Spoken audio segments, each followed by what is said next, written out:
আর world cup দুনিয়ার অনেক player জিতছে, অনেক, মেসি একা না। শোন, আরেকটা কথা, দুনিয়ার অনেক প্লেয়ার ওয়ার্ল্ড কাপ জিতছে আর রোনাল্ডো হচ্ছে ইউরো একা জিতছে। শালা বোকাচোদা।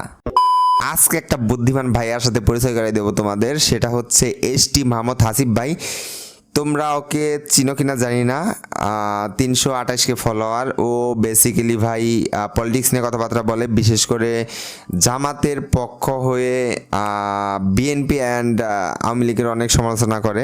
তো সেইটা বড় কথা না, সে রিসেন্টলি বলতে আজকেই দেখতেছিলাম মেসি ভার্সেস রোনাল্ডো, এই ডিবেটটা টাইনা অনেকগুলো পোস্ট করছে।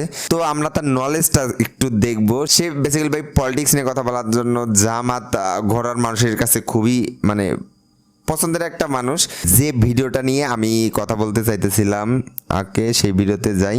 তার আগে ভাই ও একটা পোস্ট করছিল, Argentina made Messi as a favourite. Okay, Argentina মেসিকে ফেভারিট হিসেবে তৈরি করছে, আর রোনাল্ডো কি করছে, পর্তুগালরে ফেভারিট করছে। ওকে, এইটার কাউন্টার আমি দিতে চাই। ধরো আমি যদি আজকে আর্জেন্টিনা, ব্রাজিল বা পর্তুগালের হয়ে ফুটবল খেলি, ইনিশিয়াল স্টেজে আমাকে কিছু মানুষ চিনবে, এইটা ঠিক আছে। আমাকে নিয়ে কি দিনের পর দিন, বছরের পর বছর ডিবেট হবে না। তো ইনিশিয়াল স্টেজে হয়তো বা মেসিকে আর্জেন্টিনার জন্য চিনছে, ঠিক আছে, কিন্তু মেসি ওই আর্জেন্টিনার পরিচয়কে ছাপে সে আর্জেন্টিনার চেয়ে বড় একটা পিলার হয়ে উঠছে, যার কারণে মানুষ মেসির জন্য এখন আর্জেন্টিনা সাপোর্ট করে।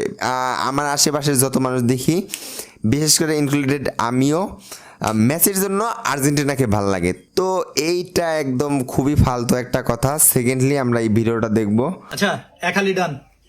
তো এটাও রোনাল্ডো একটু লেগা দিতে পারে না, গোলটা হ্যাট্রিক হয়ে যেত। আমার কাছে মনে হয়েছে ফাউল। ওকে ফাইন, রোনাল্ডো আজকে 2 গোল দিছে, ভালো ব্যাপার এটা।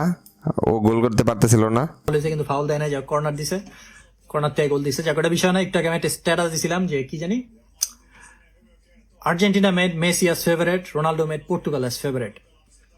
কাহিনী হইতেছে, আমি যেটা বলতেছিলাম, মেসিরে মানুষ ইনিশিয়াল স্টেজে আর্জেন্টিনার কারণে চিনছে, কিন্তু মেসি এই আর্জেন্টিনার পরিচয়কে ছাপে ভাই অন্য লেভেলে চলে গেছে। মেসি যে মানুষ চিনছে আর্জেন্টিনার কারণে, পর্তুগাল চিনছে মানুষ রোনাল্ডোর কারণে। ঠিক আছে, দুই জিনিস।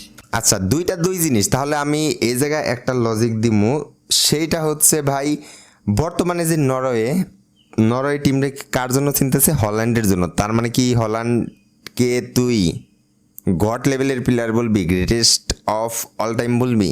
এটা বলতে পারবি না, তুইও বলতে পারবি না, আমিও বলতে পারবো না। কথা হইতেছে গিয়া যে নতুন করে তারা এক নতুন তথ্য নিয়ে আসছে যে গ্রুপ স্টেজ পার করে নকআউট স্টেজে রোনাল্ডো কখনো গোল করতে পারে নাই। ঠিক আছে, পারে নাই, যেটা ফ্যাক্ট সেটা তো ফ্যাক্টই, এটা অস্বীকার করার কিছু নাই। বাংলাদেশ ওয়ার্ল্ড কাপ জিততেছে না, এই দোষ কি সাকিব আল হাসানের? আচ্ছা ঠিক আছে, এগ্রি করলাম তোর কথার সাথে। এই দল নিয়ে একটু কোয়ালিফাই করতে কো না ওয়ার্ল্ড কাপে, বাদ বাকি দলগুলারে। ইউরোজোন থেকে, ইউরোপ থেকে কোয়ালিফাই করা তোমার কি চারটাখানি কথা মনে হইতেছে? ইটালির মতো দল কোয়ালিফাই করতে পারে নাই, 4টে স্টার, তোমার তো স্টার একটা বেশি। আচ্ছা ভাই, যারা পারফর্ম রিসেন্টলি করতেছে না, এটা ভাই ওয়ার্ল্ড কাপে চান্স পাবে না, এটাই স্বাভাবিক। কয়জন উঠতে পারে? 6টা ওয়ার্ল্ড কাপে গোল দিয়ে দেখাইতে কবে? তোমার মেসি তো পারে নাই, 2010 একটা গোলও করতে পারে নাই, গ্রুপ স্টেজেও না। আচ্ছা, এই যে একটা বোকাচোদার মতো একটা কথা বললো, আচ্ছা এটার আমি কাউন্টার একটু পরে দিতেছি, দাঁড়াও, ও পরে আরেকটা কথা বলবে। ঠিক আছে, তো এগুলা টাইনো না, মেসিও গোট, রোনাল্ডো গোট, মানে লওয়া সহজ। ঠিক আছে, কারণ এই ওয়ার্ল্ড কাপে যদি হয়তো এরকম যে রোনাল্ডো কিছু করতে পারতেছে না, তাহলে আমি মানতাম। ও বোকাচোদা, তুই ফার্স্ট ম্যাচে বা ফার্স্ট এক ম্যাচে রোনাল্ডো গোল করে নাই, তখন কি তুই এই ভিডিও পোস্ট করছিলি যে আচ্ছা ঠিক আছে আজকের ম্যাচে তাইলে মেসি গোল করছে, তার মানে মেসি সবচেয়ে সেরা, এটা কি তুই পোস্ট করছস? আর রোনাল্ডোর ক্লাব পারফরমেন্সও দেখো ভাইয়া, দুনিয়ার এমন কোন দল নাই যে দলে যাওয়া টপ স্কোরার হয় নাই। মেসি এক বার্সেলোনাতেই শেষ, এরপরে আর কোনো খবর নাই তার। ঠিক আছে, আরে বোকাচোদার লাইফের সবচেয়ে বড় একটা টাইম মেসি বার্সেলোনাতে কাটাইছে, আর রোনাল্ডো ওর বারবার টিম চেঞ্জ হয়েছে, ওইখানে কিছুদিন স্টে করছে, ওইখানে টপ স্কোরার হয়েছে, কিন্তু মেসি লাস্ট বয়সে আইসা পিএসজিতে 1-2 বছর বা 3 বছর যাই হোক স্টে করছে, দেন আবার এখন ইন্টার মিয়ামিতে চলে গেছে। আচ্ছা ভাই, রোনাল্ডোরে যদি এখন বার্সেলোনাতে যায় যদি বলি যে এখানে টপ স্কোরার হয়ে দেখা, ওকে টাইম দিলাম 2 বছর, ও কি মেসি যে এখানে 15-20 বছর খেলছে, এই 15-20 বছরের গোলকে ও কি 2 বছরে বিট করে যেতে পারবে? এটা কিন্তু পারবে না, এটাই স্বাভাবিক। তো ও সব জায়গায় যায় আর টপ স্কোরার হয়েছে, এই লজিকটাই ভাই একটা ভাই বুলশিট ভাই। তোর মাথায় ভাই গোবর ভাই, তোর মাথায় গোবর না থাকলে এই লজিকটা ভাই তুই দিতি না। আর ভাই তুই টপ স্কোরের কথা বলতেছস, মেসি ভার্সেস রোনাল্ডো। তুই এখন গুগল করবি, গুগল করে চেক করবি মেসি কয়টা ম্যাচ খেলছে, রোনাল্ডো কয়টা ম্যাচ খেলছে। তারপর তুই হিসাব করবি মেসির গোল সংখ্যা, রোনাল্ডোর গোল সংখ্যা। তারপর তুই হিসাব করবি প্রত্যেক ম্যাচ প্রতি কে কয়টা কয়টা গোল পাইছে। এইটা তুই একটু দয়া করে হিসাব করে তারপর ভিডিওতে আইসা আবার তুই কথা কবি। আর সেকেন্ড পয়েন্ট হচ্ছে ভাই, মেসি রোনাল্ডোর চাইতে 1-1.5 ম্যাচ কম খেলা, প্রায় রোনাল্ডোর কাছাকাছি গোল করে ফেলছে। আর ওয়ার্ল্ড কাপ দুনিয়ার অনেক প্লেয়ার জিতছে, অনেক, মেসি একা না। শোন আরেকটা কথা, দুনিয়ার অনেক প্লেয়ার ওয়ার্ল্ড কাপ জিতছে আর রোনাল্ডো হচ্ছে ইউরো একা জিতছে। শালা বোকাচোদা। আর ইউরো জেতা ওয়ার্ল্ড কাপের তে খুব একটা ছোট বিষয় না।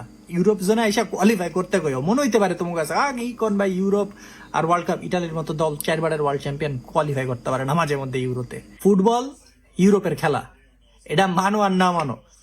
আর তোমার কাছে ভালো লাগতে পারে যে ওই যে দেখছো তো ছোটবেলাতে খালি ব্রাজিল আর্জেন্টিনা, কি কইতাম জায়গা। তোর এইসব কথা শোনার পর ভাই, তোর মতো বলচ্ছুদাকে নিয়ে কথা বলার ভাই আমার আর রুচি আসতেছে না। আর এতদিন যারা তোকে পলিটিক্স নিয়ে কথা বলার জন্য যতটুকু রেসপেক্ট করতো, ওকে ভাই তোর এই ভিডিও দেখার পর তোকে নিয়ে কথা বলার আর কোনো রুচি নাই। বিশেষ করে এতদিন যারা তোকে পলিটিক্স নিয়ে কথা বলার কারণে একটু জ্ঞানীবান, একটু বুদ্ধিশুদ্ধি আছে এরকম একটা মানুষ ভাবতো, আই থিঙ্ক অনেক মানুষের ধারণা আজকের পর ভাঙ্গা যাবে। ওকে, লাস্টে এই বলচ্ছুদা আরেকটা পোস্ট করছে, লেখছে যে আল্লাহ জার্মানি তো ওই সাইডে কোয়ার্টার ফাইনালে আর্জেন্টিনার সামনে, এবার পর্তুগালরে ফেলাই দাও, সব সমস্যার সমাধান হয়ে যাবে। ও বুঝাইতে চাইতেছে পর্তুগাল ভার্সেস আর্জেন্টিনার ম্যাচে যে হারবে, বাই নিচান যদি পর্তুগাল জিতা যায় তাহলে রোনাল্ডো সেরা, আর যদি আর্জেন্টিনা জিতা যায় তাহলে মেসি সেরা। ভাই তুই যদি একটা ম্যাচ দিয়া যদি ভাই ওদের দুইজনের এই সারা জীবনের এই অর্জন রে তুই যদি পরিমাপ করতে চাস, তাইলে ভাই তোর মতো মাথায় গুয়ালা মানুষ একটাও নাই। আর সবচেয়ে বড় কথা হচ্ছে, ধর আর্জেন্টিনা হাইরা গেল, তাইলে কি মেসির ফুল ক্যারিয়ারের যে পারফরমেন্স সেটার কি কোনো মূল্য নাই? আর ধর বাই এনি চান্স পর্তুগাল হাইরা গেল, তার মানে কি, মানে রোনাল্ডো এতদিন পর্তুগালের হয়ে যা যা অর্জন করছে সব কি বৃথা হয়ে গেল? একটা ম্যাচ দিয়ে ভাই কোনো কিছুই জাজ হয় না। আর তুই এইটা পোস্ট কইরা তোর মাথায় যে গু আছে, তোর মাথায় যে একটা বান্দরের চাইতেও আইকিউ কম, এইটা তুই প্রমাণ করলি ভাই। আর জামাত শিবিরের ভাইরা, তোমরা ভাই ভুল মানুষের অ্যাপ্রিসিয়েট করতেছো। তোমরা ভাই এরকম একটা জ্ঞানের মানুষরে একটা ডাস্টবিনে বড়জোর ফালাই দিতে পারো। Thank you. আর্জেন্টিনার যেই সব ফ্যানরা অ্যাজ এ খেলোয়াড় হিসেবে রোনাল্ডোরে গোনাই ধরনা, আবার পর্তুগালের যেসব সাপোর্টাররা অ্যাজ এ খেলোয়াড় হিসেবে মেসিরে গোনাই ধরনা, নেইমারে গোনাই ধরনা, আবার ব্রাজিলের যেসব ফ্যানরা মেসিরে গোনাই ধরনা অ্যাজ এ খেলোয়াড় হিসেবে, তোমরা ভাই নিশ্চিত থাকো তোমাদের মাথার আইকিউ একটা বান্দরের চাইতেও কম।